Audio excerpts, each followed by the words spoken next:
Vamos a darle paso. Nos ayudan desde controles, por favor. Les saludamos a Arístides. Muy buenos días, un enorme placer saludarle desde Lima, Perú. Un saludo fraterno para todos los seguidores de Wambra.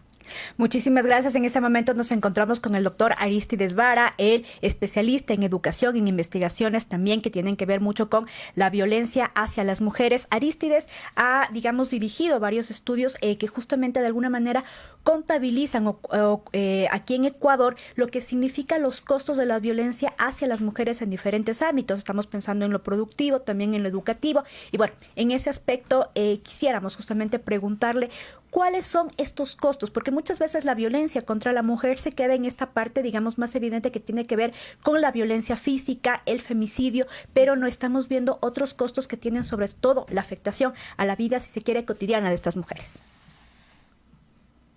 Muchas gracias. En efecto, lamentablemente la violencia contra las mujeres es un problema mundial, ¿no? En todos los países donde se ha medido siempre se ha encontrado un porcentaje importante de violencia contra ellas. Ellas son agredidas por sus parejas, pero también son agredidas por otros hombres a lo largo de su vida. Y una de las violencias más frecuentes es la ejercida por la pareja o la expareja. En Ecuador, 60 de cada 100 mujeres ha sido agredida por su pareja o expareja. Es un porcentaje bastante alto que ubica a Ecuador en el segundo lugar en América del Sur, seguido de Bolivia, ¿no? Entonces, en América del Sur, los países andinos tenemos altos niveles de violencia y eso trae costos para toda la sociedad. Obviamente las principales afectadas son las mujeres por el daño en su salud física y emocional, pero esto repercute también a toda la sociedad. Hicimos un estudio con el proyecto Previmujer de la GIZ en la Universidad de San Martín de Porres en Ecuador y encontramos que Ecuador pierde aproximadamente 4,3% del Producto Interno Bruto cada año, producto de la violencia contra las mujeres ejercidas por la pareja o la expareja. Y algo que hemos encontrado también es que la violencia no solamente ocurre en los hogares, sino ocurre en muchos contextos y en muchas organizaciones. Acabamos también de publicar una investigación hecha en universidades. Ujú.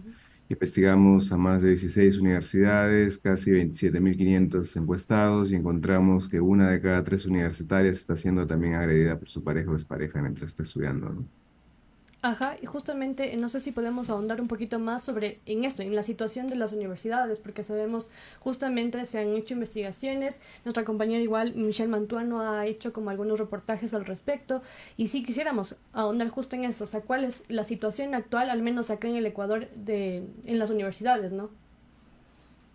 Sí, Ecuador tiene uno de los estudios más completos a nivel mundial de investigación en universidades y una de las cosas que se ha encontrado es que efectivamente la violencia contra las mujeres también está presente en las aulas universitarias. Son agredidas no solo por cualquier integrante de la universidad, principalmente por sus compañeros o otros estudiantes, sino también por sus profesores.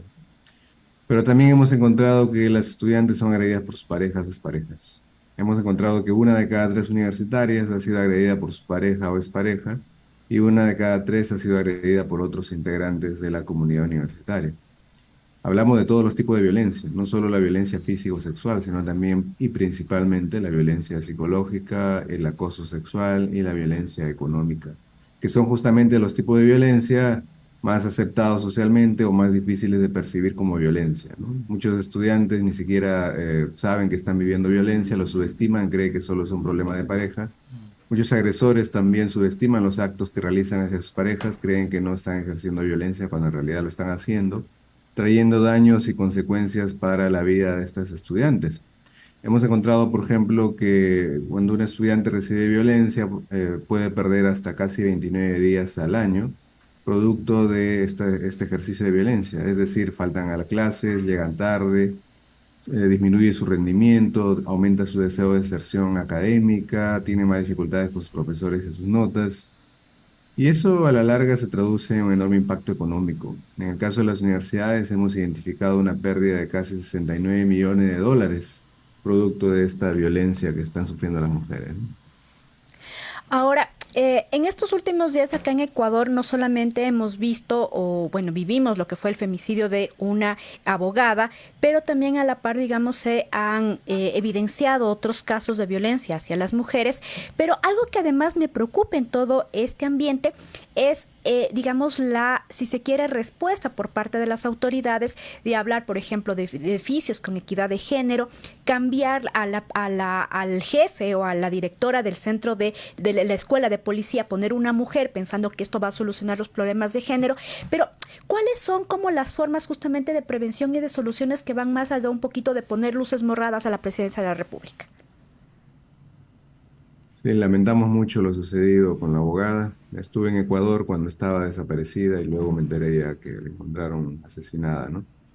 En más sentido, pésame a todos los familiares implicados. Y lamentablemente en nuestros países el feminicidio es bastante frecuente. Hay muchas tasas de feminicidio cada año, mueren miles de mujeres, ¿no? En nuestra región y eso no está bien. Son asesinadas por sus parejas o exparejas o por otros hombres. Y algo que ha demostrado las investigaciones es que esto no es un problema de personas solamente, sino es un problema de sociedades, de instituciones. Una de las principales causas de la violencia contra las mujeres son las creencias o normas sociales que justifican la violencia. Y esas normas sociales justifican a nivel de país, a nivel de cultura, pero también a nivel de organizaciones. Por ejemplo, regresando al dato de las universidades. Nosotros quisimos saber cuántos de los estudiantes aún justifican la violencia contra las mujeres y encontramos que 7 de cada 10 universitarios están aún justificando la violencia. Tienen ideas a favor de la violencia contra ellas. Creen que que es justificable que un hombre agreda a su pareja bajo ciertas circunstancias, como cuando él es infiel o cuando no cumple con sus roles de pareja. Le echan la culpa a la mujer violada sexualmente porque ha estado saliendo a horas de la tarde, a horas de la noche con una ropa inadecuada, es decir, culpabilizándola, ¿no? En vez de asumir una verdadera explicación. O tienen una actitud misógina hacia ella. Algo que hemos encontrado también es que la universidad como tal, a pesar que realiza acciones de prevención, no está llegando al estudiantado. 7 de cada 10 universitarios no saben lo que la universidad está haciendo y por lo tanto cuando hay este problema no saben a quién acudir o qué soluciones buscar. Nosotros creemos que la mejor forma de disminuir la violencia es mediante la prevención y las instituciones pueden prevenir. Eso creando una cultura de cero tolerancia dentro de las instituciones.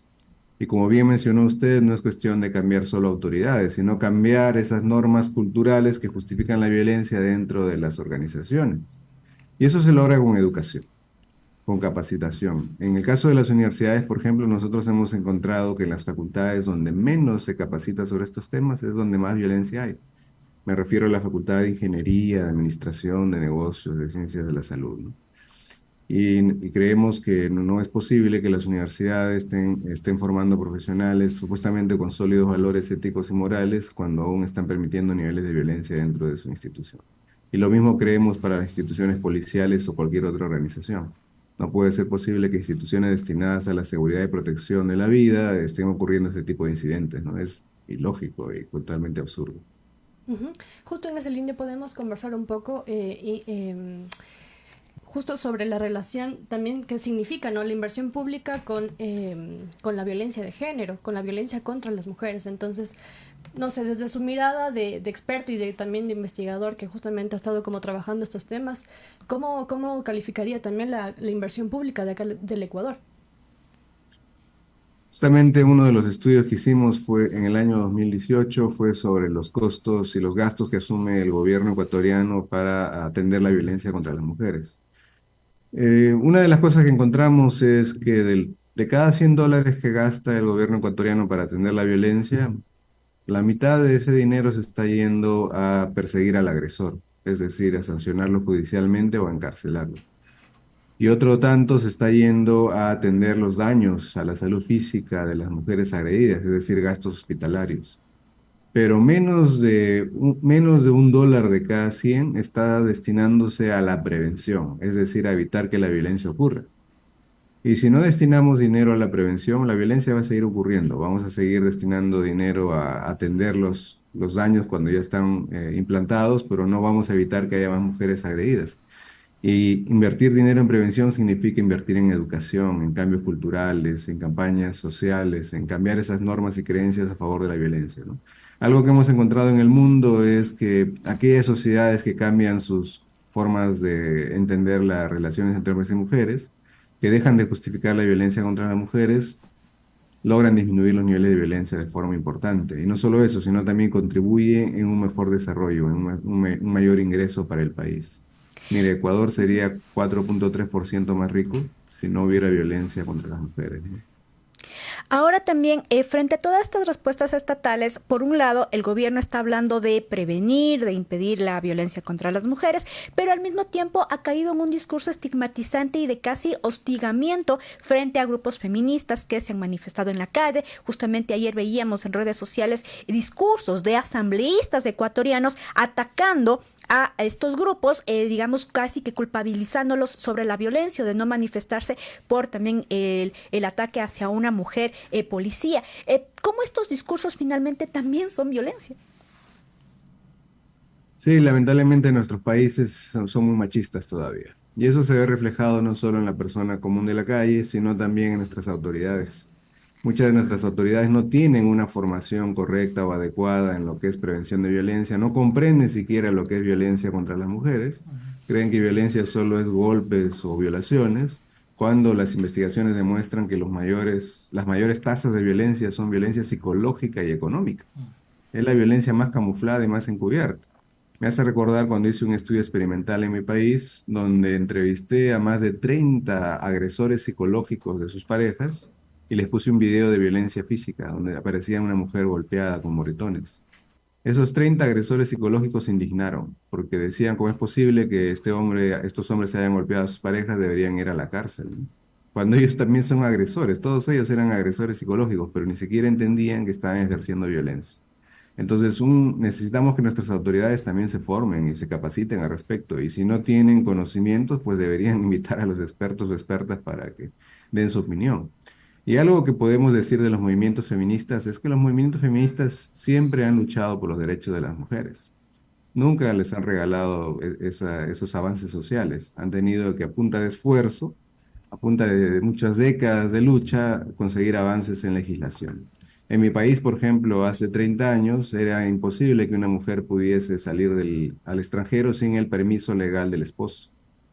Hace 50 años era imposible que en mi país las mujeres pudiesen votar, porque no tenían, pues, entre comillas, la capacidad política para decidir a quién elegir. Hace 40 años era imposible que tuvieran cuentas bancarias. Y hace 100 años era imposible que una mujer esté en una universidad. O sea, si revisamos la historia, vamos a encontrar que a las mujeres se les ha catalogado socialmente como ciudadanas de segunda clase, ¿no? Como inferiores o incapaces. Y esos avances se han logrado gracias a muchos movimientos y luchas feministas. Y como cualquier lucha, como cualquier movimiento, pues las feministas son presas de muchos ataques conservadores, ¿no? De personas que, amparándose en el concepto de familia o cosas así, eliminan derechos o eliminan importantes avances de nuestra sociedad.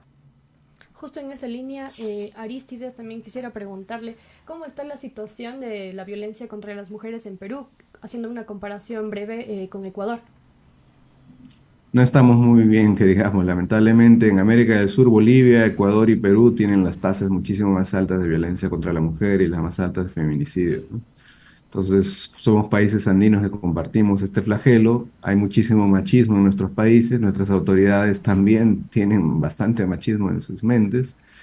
Se necesita una capacitación intensiva, no solo a nivel de las autoridades, sino también a nivel de las personas que toman las decisiones, porque por ejemplo, en mi país, en los últimos meses han habido muchos intentos para eliminar el Ministerio de la Mujer, ¿no? Convertirlo en Ministerio de la Familia, cosas así. Ahora, la semana pasada hubo la reunión de los estados americanos de la OEA y hubo muchos movimientos contra la OEA buscando eliminar las acciones en pro de derechos e igualdad. Es decir, hay una especie de backlash, ¿no? Una especie de contralatigazo, de resistencia y rechazo a estos avances progresistas. Y es algo que siempre se ha visto. Pero agradezco mucho a los medios de comunicación, como el caso de ustedes, que nos dan la oportunidad de poder compartir la información de forma correcta y que tiene evidencia científica. O sea, nosotros no somos ideólogos, no somos personas que decimos lo que creemos o que nos basamos en una creencia, no. Nosotros somos investigadores que sobre la base de la evidencia sabemos qué es lo que está pasando y planteamos recomendaciones. Y en ese sentido agradezco a Boramba por este espacio. Muchísimas gracias, estimado Arístides Vara, por estas investigaciones y sobre todo también por su participación acá en Wambra. Ahí estuvimos entonces conversando con Arístides Vara sobre todos estos costos que significan la violencia contra las mujeres. Muchísimas gracias, Gabriela, Verónica y Jorge. Un placer estar con ustedes y saludos para todos los seguidores de WAM.